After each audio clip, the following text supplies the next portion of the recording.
মদন তার মনে অহং যে আমি সর্বশ্রেষ্ঠ রূপবান গুণবান, কেন জগতে আমি যা চাই তাই পাই।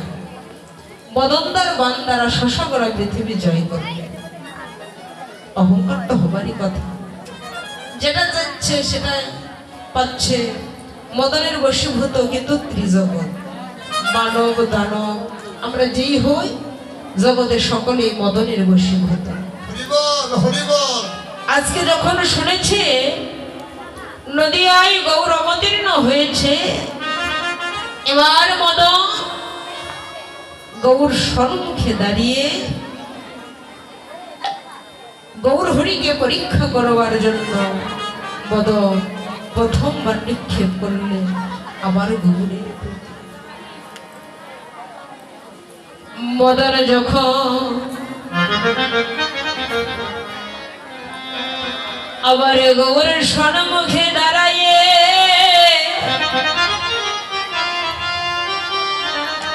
মদন যখন আবার নিক্ষেপ করেছে, এবার বাণীগুলি নয়নের জলে বহু ভাষায় নয়ন জলে কাঁদিতেছে।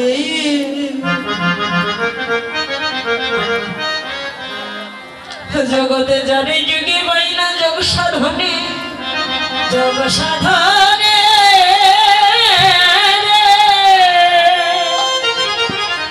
জগতে জানে ভক্ত বাইনা নয়নের জলে, নয়নের জলে অহিপতিত পবন দীনবন্ধু জগতের প্রাণনাদি গৌর হরি।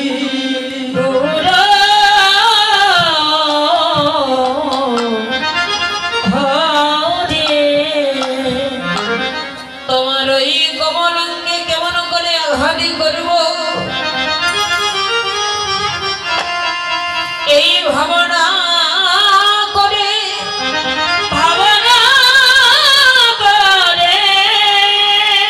মদনের মনে সুগন্ধি পুষ্প হয়ে ওই বানটি আমার গৌর চরণ প্রাপ্ত হইয়াছে। ওই মদনের বানার ফিরে এলো না। মদন দ্বিতীয়বার নিক্ষেপ করলেন, ওই বানটিও একই ভাবে গৌর চরণ প্রাপ্ত হয়েছে। এমনি করে মদনের 5টি বান যখন শেষ হয়েছে, মদন ভাবনা করছে কি আমার এই বান আমি যেদিকে নিক্ষেপ করি সেই দিকে জয় করে আবার আমার কাছে ফিরে আসে, কিন্তু এ বান তো ফিরে এলো না। এবার মদন ভাবনার ঘরে বসে ভাবনা করে দেখিলেন এ তো সামান্য কেউ নয়, সে অনাদির আদি গোবিন্দ, যিনি জগতের সর্বকারণের কারণ।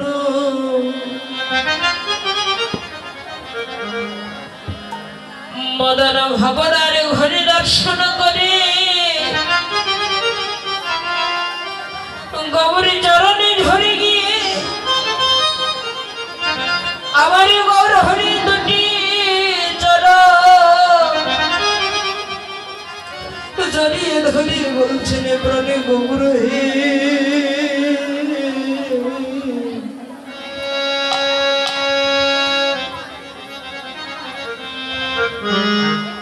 গৌরী তোমার যুগল জন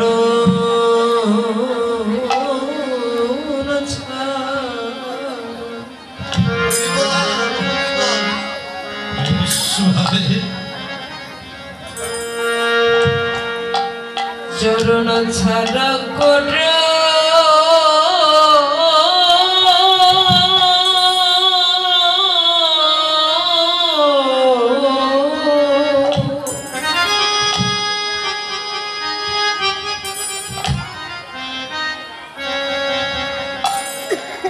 গৌর হে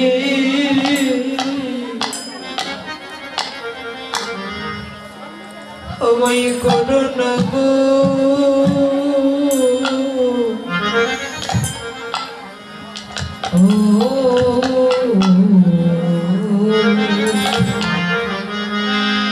ও প্রাণ গৌর হে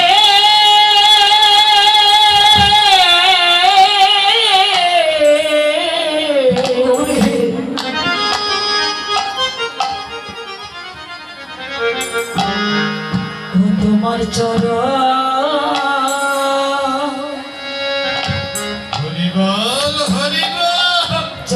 ছাড়া তোমার যুগল চরণ ছাড়া আমায় করো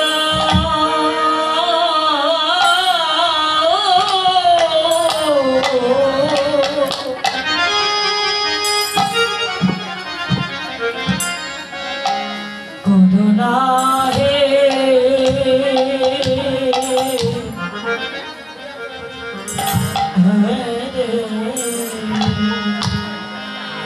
ও প্রাণ গৌর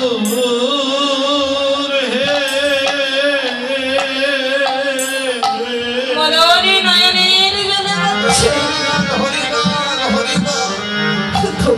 তোমার যুগল চরণ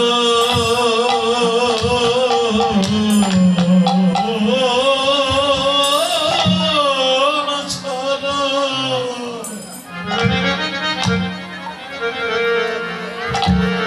আমায় করো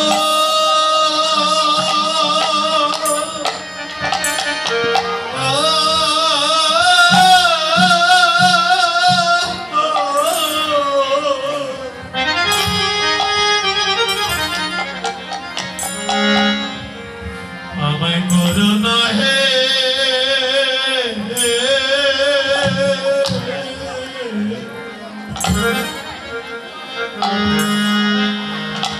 তোমার শ্রী চরণে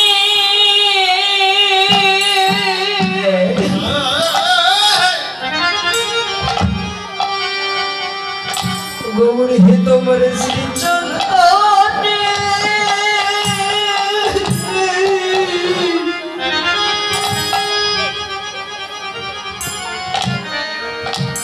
আমায়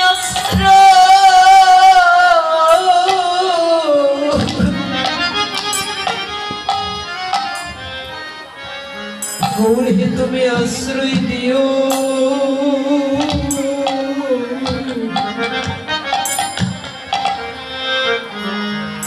তোমার যুগল চরণ ছাড়া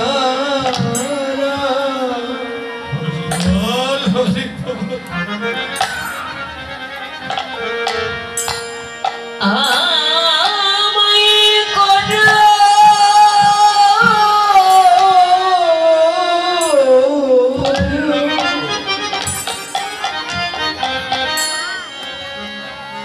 গৌর হে আমায় করো না গো ও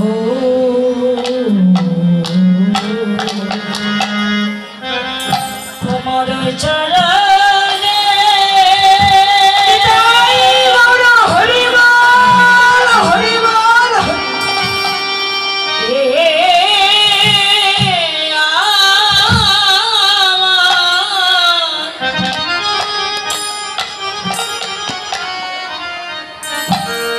আমায়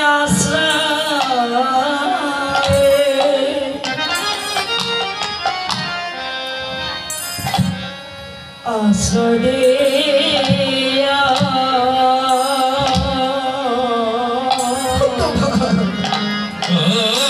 তোমার চরণ ছাড়া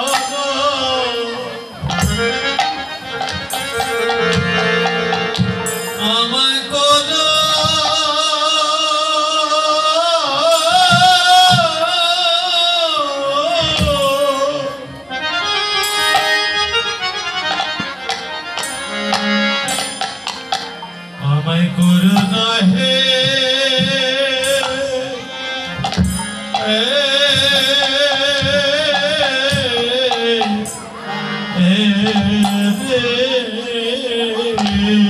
মদন ভগবান ঘরে বসে দেখিলে এত সামান্য কেউ নয়, এত সাধারণ কেউ নয়, শ্রী অনাদের আদি গোবিন্দ সর্বকারণের কারণ। এবার মদনের মনে যে অহং ছিল, এই অহংটা দূরে গেল। আর তা তো হবারই কথা। যখন মানব জীবনে যাকে নিয়ে অহং করে, ধনেরই গৌরব হোক, বিদ্যারই গৌরব হোক, রূপেরই গৌরব হোক, আর যেটাই হোক, সেটাই যদি না থাকে আর কি অহং থাকতে পারে? মদনের অহংকার ছিল 5টি বাণ। আজ 5টি বাণী যখন নেই, আর কাকে নিয়ে অহং করবে মদন? গৌরের চরণে পড়ে গিয়েছে। মদনের যে এতদিন অহং ছিল, মদনের একটা রাজ্য ছিল, আজকে অপ্রাকৃত গৌর হরি আমার, আজকে মদনের রাজ্য নীল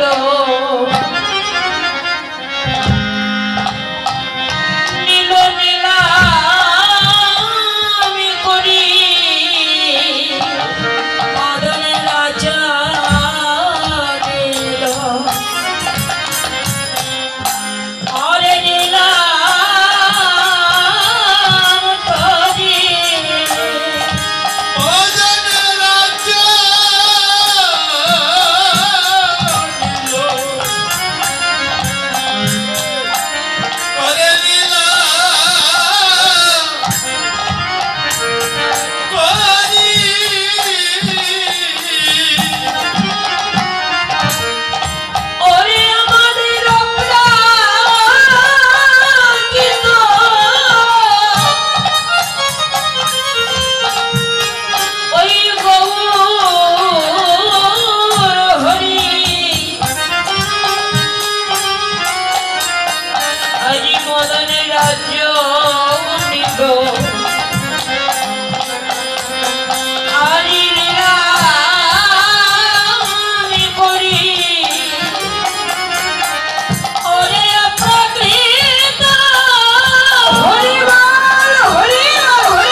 রাজ্যে তো একটা রাজারও প্রয়োজন আছে। এতদিন এই রাজ্যে রাজা কে ছিলেন? বললেন কেন মদন। কিন্তু আজকে মদন যে পরাজয় হয়ে গেলে রাজ্যটা আর মদনের থাকলো না। আজকে মদনে রাজ্যটা নিলাম হয়ে গেল। তাহলে এই রাজ্যের রাজাকে, রাজ্য থাকলে তো রাজারও প্রয়োজন। বলছে হ্যাঁ গো, আজকে এই রাজ্যের রাজাও আছে। কে? আমাদের অপ্রাকৃত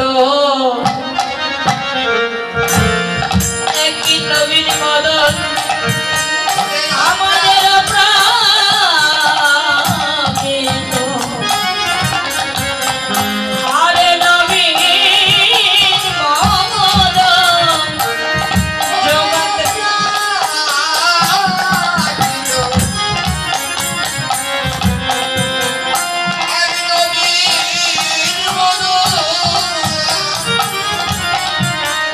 ওরে কান্দে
মদন ছিল, কিন্তু আজকে এক নবীন মদন, নতুন মদন, অপরাকৃত নবীন মদন। কাম বীজ কাম গায়ত্রী হয় যার উপাসক, এই কাম বীজ কাম গায়ত্রীর উপাসনা করিলে রাধা কৃষ্ণের দর্শন হয় শ্রী রাস মন্দিরে। তাহলে মদন কত প্রকার? মদন হলো দুই প্রকার। এক হলো জাগতিক জগতের কামমদন, আর এক হলো অপ্রাকৃত জগতের প্রেম মদন। শাস্ত্রে বললেন কাম থাকিতে প্রেম হবে না, ব্রজ গোপীর ভাববিনে। যে দেহে কামের গন্ধ আছে ওই দেহ দিয়ে কখনোই গৌর গোবিন্দে ভজন হবে না। জয় রাধা। আবার শাস্ত্রে বললেন যে কাম না থাকলেও প্রেম হয় না। এই মানব জীবনের যে কাম, এই কামটা কখন বিদায় নেয় বাবা?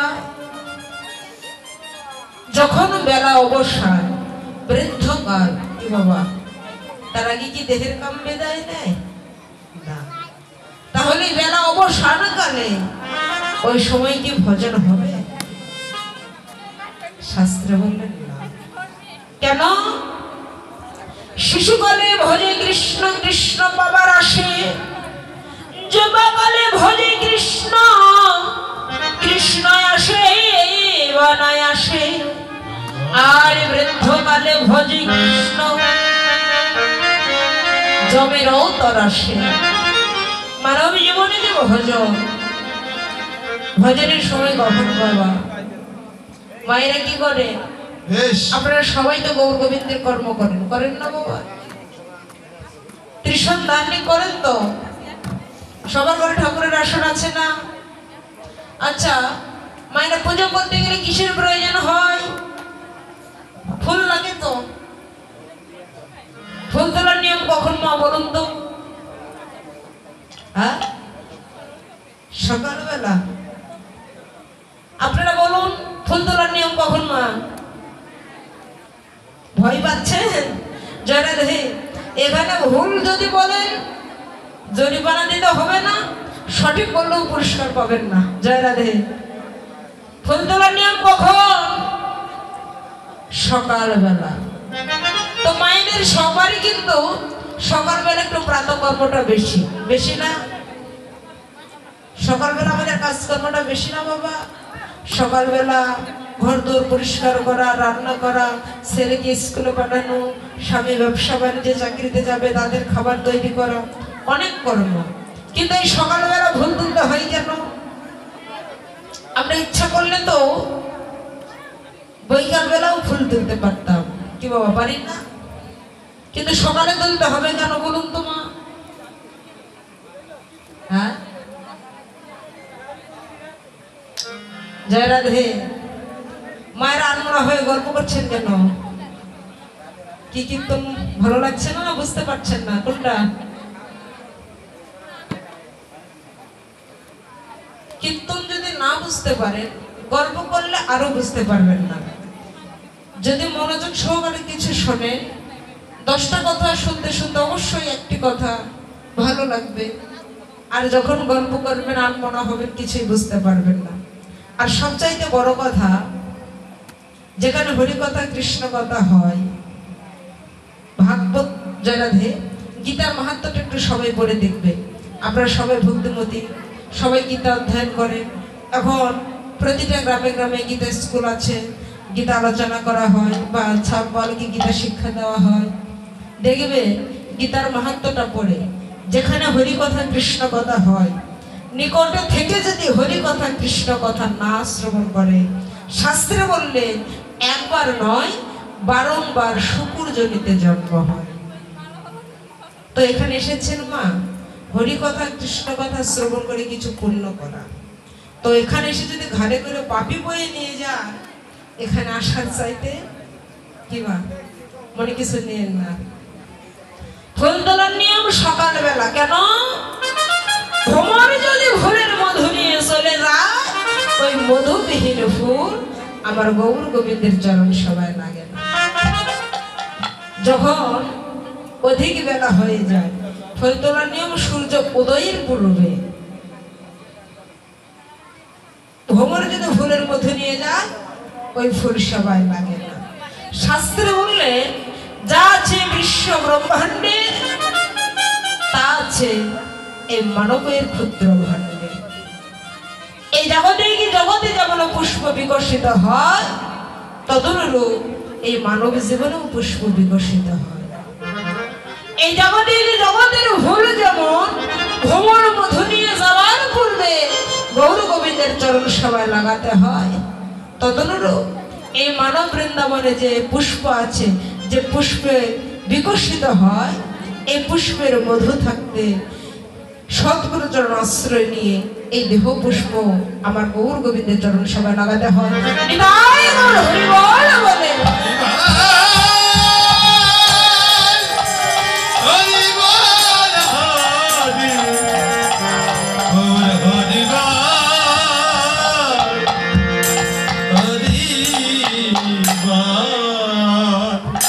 তাহলে ভজনের সময় কখন, সাধনের সময় কখন মা? আমরা অনেক অনেক জায়গায় যাই, কীর্তন করি, লক্ষ্য করে দেখা যায় অনেক অনেক মা, অনেক অনেক বাবা, অনেক অনেক দাদা ভাই, অনেক বয়স হয়েছে, কিন্তু গলায় তুলসী কাষ্ঠের মালাও পরে না, কপালে তিলক চন্দনও পরে না। যদি বলা যায় দিদিমা মাসি আপনার তো অনেক বয়স হয়েছে, আপনি যে সনাতন ধর্মের, কই আপনার অঙ্গে তো গৌর গোবিন্দের কোনো বেশভূষা নাই। অনেকে আছে কি বলে, দিদিমণি তুমি তো বলছো, কিন্তু এখনো আমার কি হয় নাই, সময় হয় না। আবার অনেকে আছে বলে দিদিমণি তুমি তো বলছো, কিন্তু এখনো আমার মনই ঠিক হয়নি। আবার অনেকে বলে তুলসী কাষ্ঠের মালা গলায় দিলে যা কি মিথ্যা কথা বলা হয় না।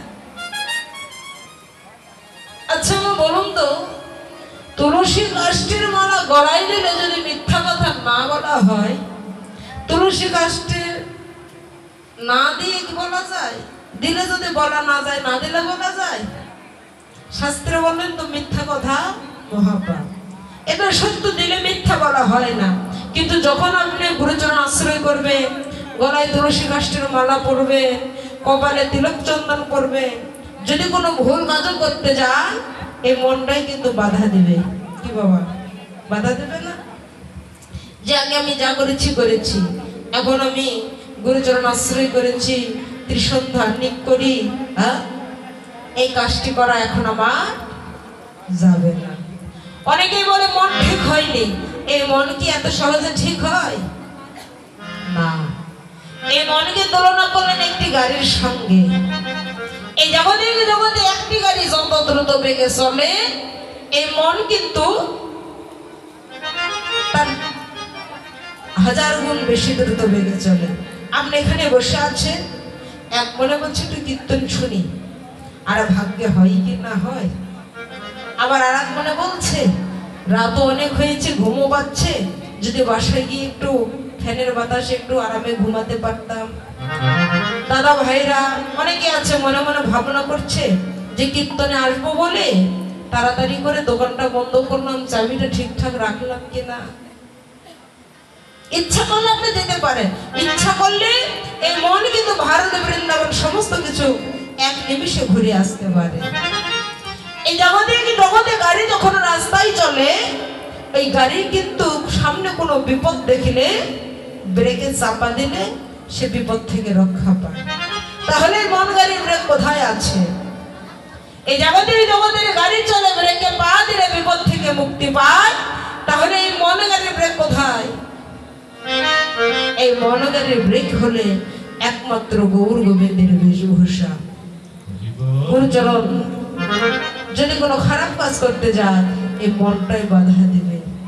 তাই লালন একটি গানে বলে গেলে, আমার সময় গেলে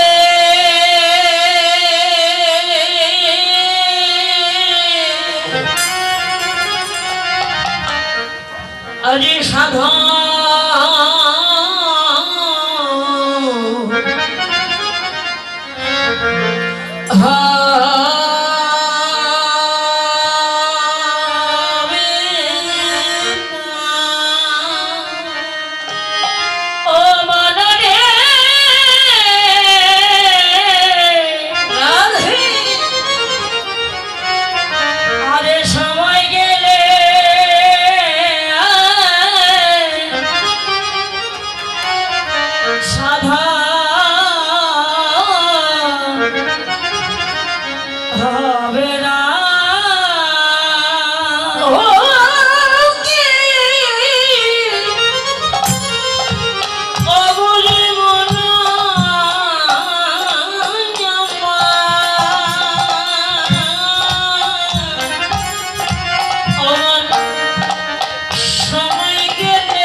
সাধন হবে না। ও বানরে,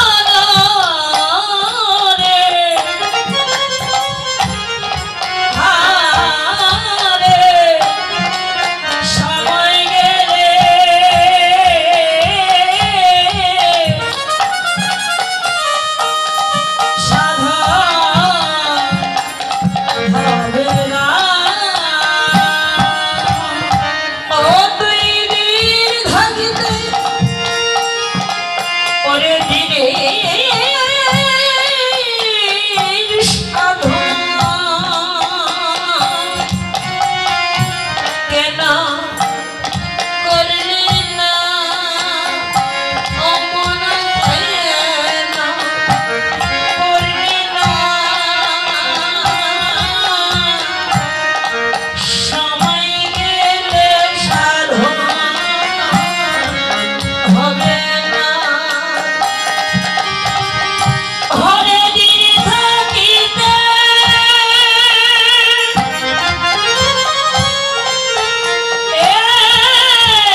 আছে, সাধনের সময় আছে। বললেন এই জগতে অসময়ে কৃষি করা, মানে যারা কৃষি কাজ করে দেখবে ওই কাজটির একটা সময় থাকে, কিন্তু ওই সময়টা যদি চলে যায় ওই সময় কি কোনো ফসল করলে আর ফল ফলে না। অসময়ে কৃষি করা, বেছে বেছে খেটে মরা, তোর গাড়ি যদিও হয় বীজের জোরে কিন্তু ফল ধরে না। ততটুকু ভজনটাও ঠিক তাই, ভজনের একটা সময় আছে। এই যে মানব দেহে পুষ্প আছে, এই পুষ্প অনেকের ফুটেছে, অনেকের ফুটবার অপেক্ষায় আছে, অনেকেরই আবার ফুটে চলে গিয়েছে জায়গা। এই পুষ্প থাকতে, পুষ্পের মধু থাকতে আমাদের গৌর গোবিন্দের চরণে আসতে হয়। এটা হচ্ছে কোন সময় বাবা? ভজনের সময়, ছোট থেকে, শিশু থেকে। কেন? একেবারে শিশুকালে তো আর ভজন হয় না, শিশুকাল পেরিয়ে যৌবন এখনো পৌঁছায় নাই। যৌবনে পুষ্পার মুহূর্তে যে সমকাল বয়স, যাকে কিশোর বা কিশোরী বয়স বলা হয়, এই সময় থেকে আমাদের ভজনের পথে আসতে হয়। দেখবেন বাবা, যে ঘরে মা কৃষ্ণ ভক্ত হয়, ছোট ছোট ছেলে মেয়ে দেখবেন খেলার ছলে হলেও কিন্তু তার গোবিন্দ পুজোই খেলে। কেননা ছোট থেকে যদি শিক্ষা না দেওয়া যায়, বড় হলে কখনোই হয় না। দেখবে অনেক অনেক ছোট ছোট ছেলে মেয়ে আছে, তাদের মা বাবা তাদের যেটা বলে তারা সেটাই করে। আর যদি আপনি বলে এ বাবু তোমার লেখাপড়া ছেড়ে তোমাকে গীতা পাঠ করতে হবে না, তুমি কোনো হাত মুখ ধুয়ে পড়তে বসো। আর আপনি যদি বলেন বাবা রে সন্ধ্যা হয়েছে একটু এক অধ্যায় গীতা পড়, তাদের পর তোর স্কুলের লেখাপড়া যেটা আছে সেটা কর। আমরা ধর্মের পথে অগ্রসর করাই না আমাদের ছেলে মেয়েকে। দেখবেন কেউ যদি ধর্মের পথেও চলে যায়, কেমন করে ধর্মের পথ থেকে অধর্মের পথে আনা যায়, এই কাজটা আমরা ভালোভাবে করি। কিন্তু আমরা কেউ কি চাই আমাদের ছেলে কৃষ্ণ ভক্ত হোক, সে হরি ভক্ত হোক? অনেকেই চায় না। ছেলে মেয়ে যদি ভালো মন্দ মাছ মাংস খেতে না চায়, আমরা মায়েরা জোর করে আরে খাওয়াইয়ে দিই। কেন? ছেলে দেহে পুষ্টি হবে, সুস্থ হবে, ব্রেন ভালো হবে, এইসব করি, কিন্তু আমরা চাই না। তো যাই হোক, আজকে মদনের দর্প চূর্ণ হলো। তাহলে মদনের দর্প কেন? বুঝতে পেরেছেন তো? এই মদনকে বশীভূত করতে হলে একমাত্র আমাদের গৌর গোবিন্দের চরণের প্রয়োজন। আজকে ওই মদনটাও গৌর হরির কাছে পরাজয় হলো। কেন বাবা? যেখানে হরিকথা কৃষ্ণ কথা হয় সেখানে এই জাগতিক জগতের কাম্যদের কোনো স্থান নেই। আজকে মদন বলছে, প্রভু তুমি যখন আমার রাজ্যটা কেড়েই নিলে, তোমার রাজ্যে একটু আমাকে থাকবার জন্য একটু জায়গা দাও। গৌর হরির দয়ার শরীর তো বলছে, মদন রে, তুই যখন আমার কাছে ঘরে যাচ্ছিস, আমার কাছে কেউ কিছু চাইলে তো তাকে ফিরে দিতে পারি না। তবে মদন রে, তোকে আমি ঘর দিলাম। কেমন ঘর বাবা? বললেন এই জাগতিক জগতের ঘরের খুঁটি হয় নিচের দিকে, আর জগতের চালটা হয় উপরের দিকে। মদন, তোকে আমি ঘর দিলাম, যে ঘরের খুঁটি হবে উপর দিকে, আর যে ঘরের চালটা হবে নিচের দিকে। এই জগতে প্রতিটি ভক্তের ললাটে যে ঘরের চালে যে উপর দিকে, খুঁটিটা হচ্ছে উপর দিকে আর চালটা হচ্ছে নিচের দিকে। এ যারা ভক্ত তিলক ধারণ করে, কেন তিলক দিতে হয়? এই মাঝখানে যে ফাঁকা জায়গা, এই দুই ধারে দুই খুঁটি আর মাঝখানে ফাঁকা জায়গা, এখানে কার বাস মা বলুন তো? তিলক কেন দিতে হয়? এই যে দুইটি খুঁটি আছে না, দুই পাশে দুইটি তার, মাঝখানে ফাঁকা জায়গা, এখানে বাসটা আবার ভগবানের, রাধা কৃষ্ণের যুগল। আরে মদন রে, তোকে আমি ঘর দিলাম রাধা কৃষ্ণের যুগল চরণে বিন্দুর বেনি, তাই গৌর হরি বল।